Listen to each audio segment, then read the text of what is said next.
এই মুহূর্তে big breaking update.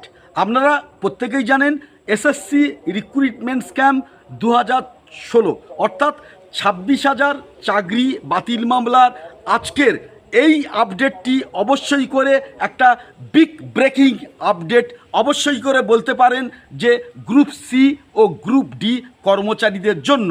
আপনারা প্রত্যেকেই জানেন যে 26,000 চাকরি বাতিল মামলা একটা দিকে কিন্তু টার্ন করেছিল।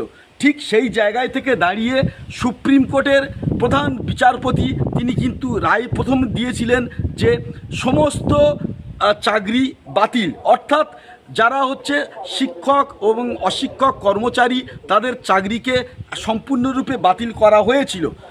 এরই পরিপ্রেক্ষিতে যোগ্য শিক্ষকেরা তারা দুর্বার আন্দোলন করেছিলেন। এছাড়াও সি গ্রুপের কর্মচারীরা এবং ডি গ্রুপের কর্মচারীরাও তারাও কিন্তু তাদের আন্দোলনটাকে একদম সুদূর প্রসারী করেছিলেন।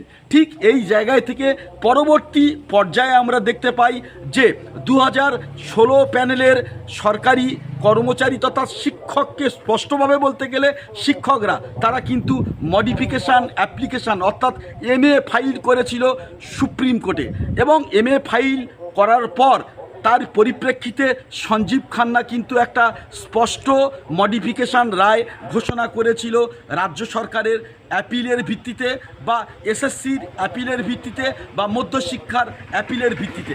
এবং সেই মডিফিকেশান অ্যাপ্লিকেশানে সেখানে সুস্পষ্টভাবে বলা হয়েছিল যে 2025 সালে ডিসেম্বর মাস পর্যন্ত শিক্ষার পরিকাঠামোকে বজায় রাখার জন্য, অর্থাৎ 2025 সালের ডিসেম্বর মাস পর্যন্ত এডুকেশনাল সিস্টেমটাকে অক্ষুণ্ণ রাখার জন্য 9, 10 এবং 11, 12-এর নন টেন্টেড টিচার অর্থাৎ যাদের বিরুদ্ধে কোনো কলঙ্ক নেই সেই সকল শিক্ষকদেরকে স্কুলে পুনর্বহাল করা। কিন্তু এই জাজমেন্টের মধ্যে একটা বৈপরীত্যতার জায়গা তৈরি হয়েছে, অর্থাৎ বৈপরীত্যতার জায়গা কোন জায়গায় সেটা স্পষ্ট করে বলতে গেলে একদম জলের মতো পরিষ্কার।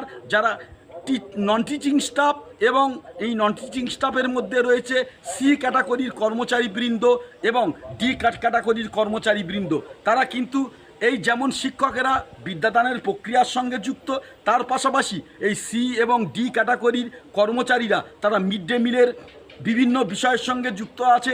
কন্যাশ্রী, শিক্ষাশ্রী এবং মাধ্যমিক এবং উচ্চ মাধ্যমিকের স্তরে একাধিক প্রকল্প চালু আছে। এই সি গ্রুপের কর্মচারীবৃন্দ এবং ডি বিভাগের কর্মচারীবৃন্দ তারা যদি স্কুলের সঙ্গে সম্পৃক্ত না থাকেন তাহলে কিন্তু স্কুল কিন্তু একেবারে বন্ধ হওয়ার মতো পরিস্থিতির জায়গা তৈরি হবে। একটা শিক্ষক দ্বারা বা শিক্ষক সম্মিলিত জোটের বা সম্মিলিত শিক্ষকের দ্বারা যেমন একেবারে স্কুল পরিচালনা করা সম্ভব নয়, তেমনি তার পাশাপাশি রয়েছে এই যে সি এবং ডি ক্যাটাগরির কর্মচারী, তাদের একেবারে সম্মিলিত সাহচর্য ছাড়া স্কুল পরিচালনা করা সম্ভব নয়। কিন্তু এই জায়গায় থেকে MA যে ফাইল করা হয়েছিল, মডিফিকেশান অ্যাপ্লিকেশান ফাইল করা হয়েছিল, তারই পরিপ্রেক্ষিতে নন টেন্টেড 9, 10 এবং 11, 12-এর শিক্ষকদেরকে কিন্তু স্কুলে পুনর্বহাল করা হলেও কিন্তু নন টেন্টেড সি এবং ডি ক্যাটাগরির কর্মচারীদেরকে স্কুলে কিন্তু পুনর্বহাল করা হয়নি।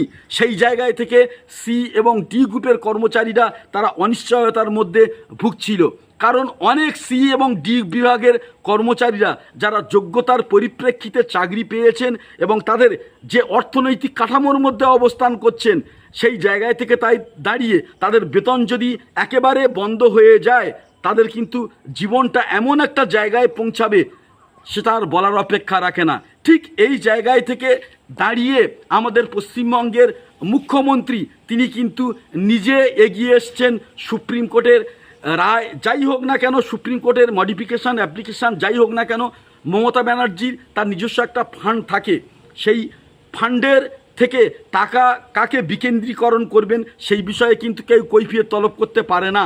ঠিক এই জায়গায় থেকে দাঁড়িয়ে 9, 10 সেকশানে এবং 11, 12 সেকশানে যারা সি এবং ডি গ্রুপের কর্মচারীরা আছেন তাদের এই যে ডিসেম্বর মাস পর্যন্ত তারা যে চাকরি করতে পারবেন এবং তাদের যে বেতন কন্টিনিউশন হবে সেই বিষয়ে কিন্তু নিশ্চয়তা প্রদর্শন করা হয়েছে।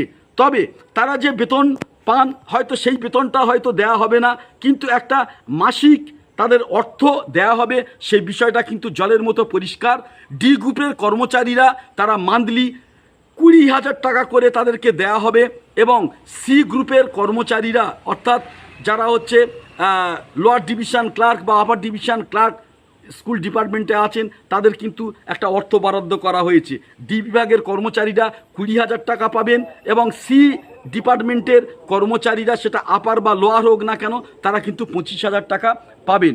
ফলে একদিকে দাঁড়িয়ে এই জায়গাটাতে জলের মতো পরিষ্কার হয়ে গেল যে নন টেন্টেড টিচার তারা সুপ্রিম কোর্টের রায়ের পরিপ্রেক্ষিতে তাদের বেতন কাঠামো অক্ষুণ্ণ থাকছে ডিসেম্বর মাস পর্যন্ত 2025 সাল পর্যন্ত।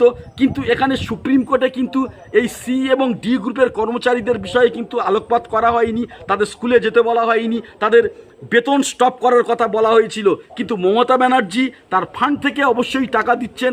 অবশ্যই করে আশা রাখছি পরবর্তী পর্যায়ে সরকারের তরফ থেকে মডিফিকেশান অ্যাপ্লিকেশান করা হবে সুপ্রিম কোর্টে সি এবং ডি বিভাগের কর্মচারীদের জন্য।